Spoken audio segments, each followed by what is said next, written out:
Hello friends, my name is Agastya Raghavan from Online Ahmedabad. Today I have made an ATM machine. The components that I have used for this machine are one medium motor, one EV3 bit, one touch sensor and one color sensor. I have programmed it in such a way that the EV3 brick will display a message saying welcome to the ATM machine. Then when I press the touch sensor, it will display a message saying insert a card.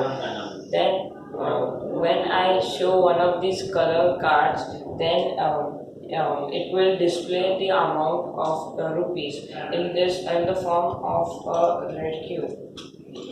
Each each cube represents 500 rupees.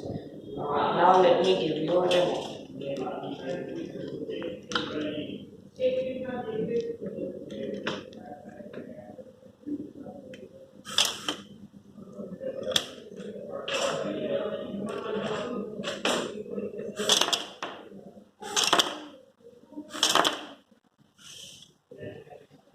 Thank you.